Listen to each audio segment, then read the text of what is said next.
Bismillahirrahmanirrahim. ECAT Mathematics for all Pakistan Engineering Colleges and Universities Admission Test NUST, GK, FAST, PIAS, etc. Bismillahirrahmanirrahim. Chapter number 12, Application of Trigonometry. First year. G. Two sides of a triangle are 2 under root 3 and 2 and included angle is 30 degree. Then the angle opposite to the side 2 is, आपने बताना है कि भाईजान विच option is correct. भाई दो side दी उनके दरमियान angle दिया हुआ है, आपने एंगल निकालना है opposite to the side 2, two side के जो अपोजिट एंगल है वो निकालना है, तो विच ऑप्शन इज करेक्ट। भाईजान आपको ए दिया हुआ, बी दिया हुआ, सी दिया हुआ। भाई ए दिया हुआ, बी दिया हुआ, सी दिया हुआ। आपको दो साइडें अवेलेबल हैं 2 अंडर रूट 3 और बी अवेलेबल है 2, उनके दरमियान गैमा एंगल अवेलेबल है जी। We need opposite to beta चाहिए जी। भाई वी नीड बीटा, भाई वी नीड बीटा। तो आप जरा देखें कॉज गैमा क्या होगा जी, ए स्क्वायर जमा B square minus C square over 2 A B. भाई कॉज गैमा क्या होगा, ए स्क्वायर जमा B square minus C square over 2 A B. भाई कॉज गैमा बराबर है ए स्क्वायर जमा B square minus C square over 2 A B. भाई आपने यहाँ पे गैमा की, ए की, बी की वैल्यू पुट की एंड वी कैलकुलेट सी बराबर है अंडर रूट 2। भाई हल करने के बाद सी हमारे पास निकला है, अगर देखा जाए तो भैया वो निकला 2। Now B over sine beta, law of sine B over sine beta बराबर है सी ओवर साइन गैमा। भाई बी ओवर साइन बीटा बराबर है सी ओवर साइन गैमा जी। भाई लॉ ऑफ साइन होता है बी ओवर साइन बीटा बराबर है सी ओवर साइन गैमा।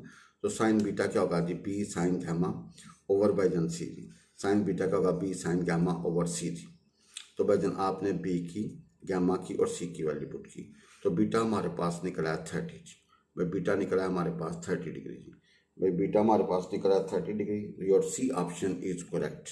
भाई सी ऑप्शन इज करेक्ट जी। Two sides of a triangle are this and this and included angle, उनके दरमियान एंगल 30 डिग्री है। Find the angle opposite to the side 2, 2 के जो side opposite angle वो निकालना, तो वो हम निकाला वो 30 डिग्री निकला जी। भाई वो क्या निकला 30 degree. Your C option is correct जी। In a triangle A B C, हमारे पास बी और सी क्या है, पाई बाय 4 के, एंड सी बराबर है 4 के। देन ए हमने फाइंड करने का विच ऑप्शन इज करेक्ट। भाई बी और सी दिया हुआ, दो एंगल अवेलेबल हैं, सी अवेलेबल है और ए की डिमांड है, and which option is correct. भाई यहाँ पे हमारे पास एंगल बी हमारे पास है 45, सी हमारे पास है 45, तो ए होगा 90 डिग्री। भाई हमारे पास एंगल बन गया 45, 45 एंड 90, बी 45, सी 45 और ए क्या होगा जी 90। Know law of sine A over sine A बराबर है बी ओवर साइन बी बराबर सी ओवर साइन सी। भाई ए ओवर साइन ए बराबर है बी ओवर साइन बी बराबर सी ओवर साइन सी, तो ए बराबर होगा जी B sine of A over sine of B. भाई ए बराबर होगा B sine of A over sine of B. इसी तरह ए बराबर होगा C sine of A over sine of C. भाई ए बराबर होगा C sine of A over sine of C जी। नाउ आपके पास भाई ए की वैल्यू, सी की वैल्यू और सी की वैल्यू अवेलेबल है। We get 4 under root 2। भाई we get 4 into under root 2। Your D option is correct. भैया your D option is correct जी। In a triangle A B C, B और C दो angle 45 available है, सी available है 4, आपने ए की वैल्यू निकाली, वो निकला 4 into under root 2। Your D option is correct. Your D option is correct जी। Two boys are on the opposite side of a tower of 100 meter high. If the measure of elevation of the top of a tower are 30 and 45 respectively, find the distance between the two boys is, आपने दोनों boys के दरमियान जो fast है वो निकालना है, and which option is correct. By two boys are on the opposite side of a pole tower of 100 meter high. If the measure of the elevation of the top of a tower are 30 and 45 respectively, find the distance between the two boys. भाई दो boys के दरमियान फास्टा निकालना है, and which option is correct जी। हमारे पास दो बॉयज हैं, ए और बी पोजीशन पे हैं। ये सी डी एज ए पोल है, ये वाला फास्टा D1 है, ये वाला फास्टा D2 है। ये पोल की जो हाई है वो है 100 मीटर की, ये एंगल 30, ये 45। नाउ इस राइट एंगल ट्राइंगल को ले लें, परपेंडिकुलर बेस, परपेंडिकुलर बेस क्या होगा 30 जी। भाई परपेंडिकुलर बेस का काटे ना 30, भाई परपेंडिकुलर ओवर बेस का काटे ना 30, तो योर D1 निकलेगा 100 इंटू अंडर रूट 3 जी। भाई 100 इंटू अंडर रूट 3 जी। D1 निकला है 100 × √3। इसी तरह आप इस राइट एंगल ट्रायंगल ले लें, परपेंडिकुलर बेस इज इक्वल 1045, तो भाई D किसके बराबर, D2 किसके बराबर होगा 100, 1045 1 होता है। नाउ डिस्टेंस बिटवीन दी बॉयज़ D1 + D2, आपने दोनों को जमा कर दिया, कॉमन लिया, तो डिस्टेंस निकलेगा 100 × √3 + 1 जी। भाई डिस्टेंस क्या निकलेगा 100 × √3 + 1 जी। But distance between the poles क्या निकला, बॉयज़ निकलेगा 100 × √3 + 1। तो आप देखेंगे भैया your C option is correct, your C option is correct. सिर्फ आपने ये याद रखना है, ये आपके पास टावर है, इसकी हाइट 100 मीटर है, ये दो बॉयज़ हैं, इसका फासला D1 है, इसका फासला D2 है, ये एंगल 30 है, ये 45 गिवन है जी। तो आपका जो सी ऑप्शन है वो करेक्ट है जी। जी, two boys are on the opposite sides of a tower of 100 meter high. If the measure of the elevation of the top of a tower as 30 and 45 respectively, find the distance between the two boys. भाई दो boys के दरमियान जो फासला आपने निकालना है, तो हमारा आंसर निकला था 100 × √3 + 1। Your C option is correct जी। If the sides of a triangle are in the ratio 2 ratio √6 ratio √3 + 1, then the largest angle of the triangle will be, आपने बताना है कि largest angle क्या होगा भाई, which option is correct ji. if a बराबर over cos of a बराबर है b over cos of b बराबर है c over cos of c, then triangle is, आपने बताना है कि which option is correct, which option is correct ji. a over cos of a बराबर है b over cos of b बराबर है c over cos of c, then the triangle is, वैसे तो इसका आंसर इक्विलेटर ट्राइंगल है जी। कौन सी ट्राइंगल है, equilateral triangle. Your D option is correct जी। बच्चों गिवन हमारे पास है a over cos of a बराबर है b over cos of b बराबर है c over cos of c, बीच में इक्वल है जी। तो भैया ऊपर वाली साइड में बराबर होंगी और भैया नीचे वाली बराबर होंगी जी। तो a is equal b is equal to c, तो angle a is equal angle b is equal angle c, वो होगा 60 degree. So the triangle is equilateral triangle.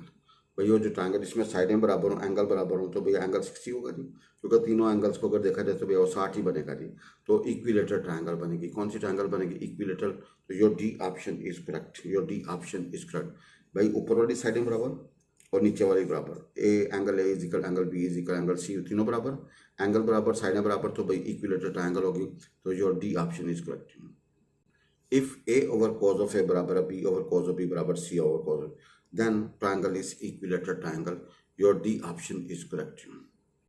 G, at a point 15 meter away from the base of a 15 meter high house, the angle of elevation of the top is, आपने angle of elevation बताना है कि which option is correct.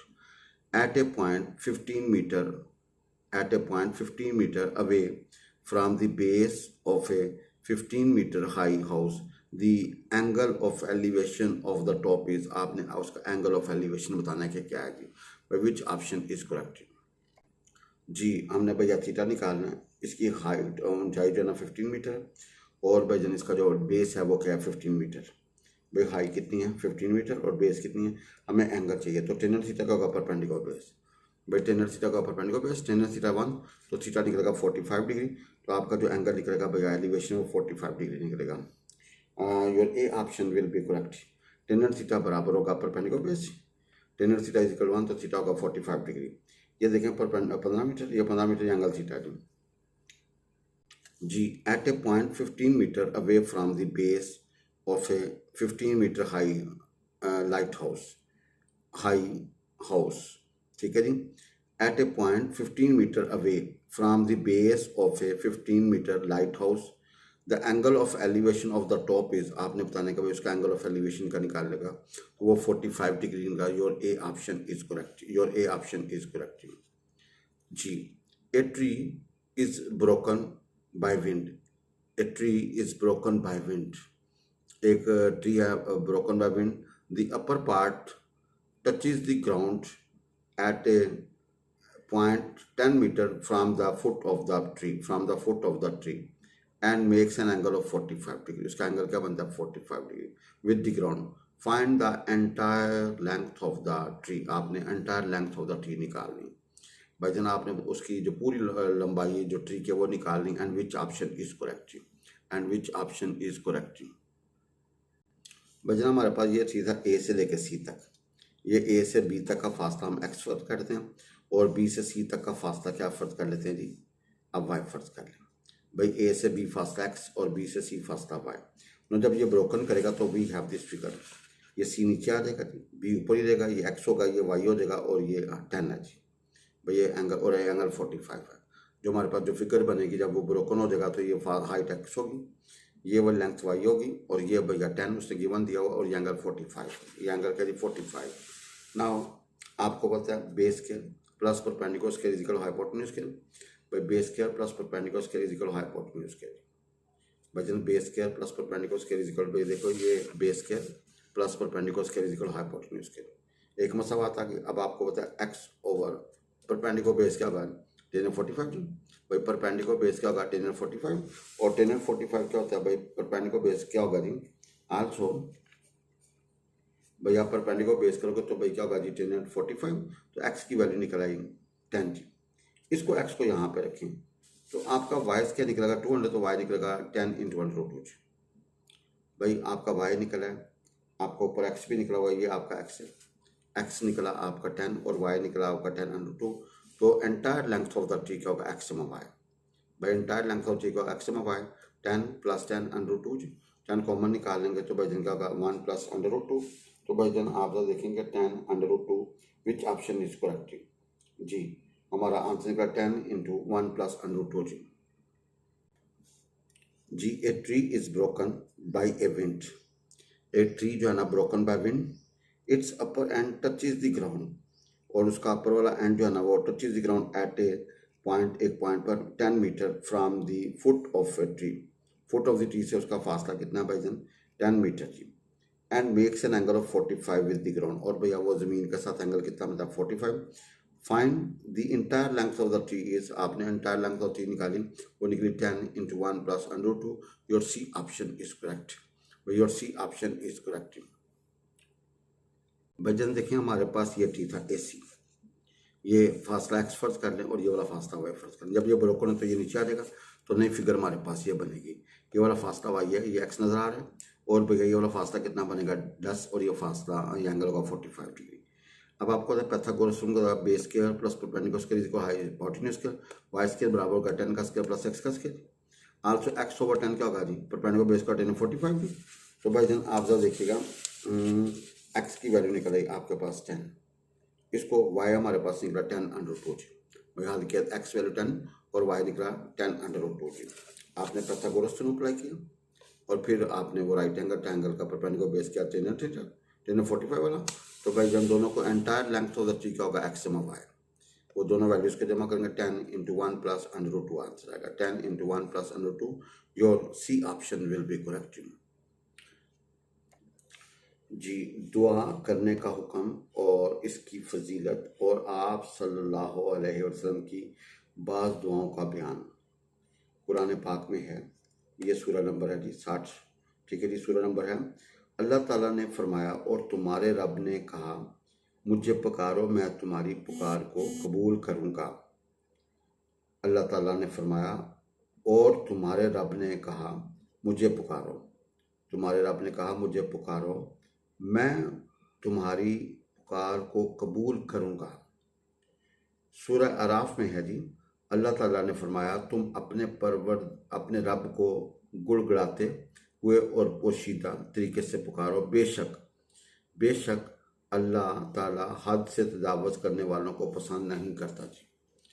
अल्लाह ताला ने फरमाया सूरह अराफ में जी, अल्लाह ताला ने फरमाया तुम अपने रब को गुड़गुड़ाते हुए और पोशीदा तरीके से पुकारो, बेशक अल्लाह ताला हद से तजावज़ करने वालों को पसंद नहीं करता जी। इसी तरह सूरह बकरा में अवेलेबल है, नीज़ अल्लाह ताला ने फरमाया और जब तुझसे मेरे बंदे मेरी बाबत पूछें तो बतला दे कि मैं करीब हूँ, मैं पुकारने वाले की पुकार को कबूल करता हूँ जब वो मुझे पुकारे, और मैं पुकारने वाले की पुकार को कबूल करता हूँ जब वो मुझे पुकारे। और अल्लाह ताला ने फरमाया और कौन है जो लाचार की पुकार को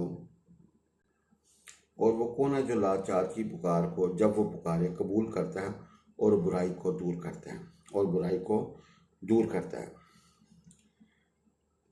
ये तशरीह देखें जी, दुआ भी इबादत की एक किस्म बल्कि इसकी रूह और मगज़ है। दुआ भी इबादत की एक किस्म बल्कि इसकी रूह और मगज़ है। इसलिए दुआ भी सिर्फ अल्लाह ही से की जाए, और इसलिए दुआ भी सिर्फ अल्लाह ही से की जाए। मज़कूरा आयात में इस अमर की ताकीद गई है, दुआएं कबूल करने वाला सिर्फ एक अल्लाह है, तुम इसी से दुआएं करो। किसी और से दुआ करोगे तो ये गोया इसकी इबादत होगी, जो शिरक है। अलावा अजीम, वो बुत या फौत शुदा बुजुर्ग किसी की फरियाद सुनने पर कादर नहीं। वो बुत अलावा अजीम, वो बुत या फौत शुदा बुजुर्ग किसी की फरियाद कबूल सुनने पर कादर नहीं, वो भला मदद क्या करेंगे।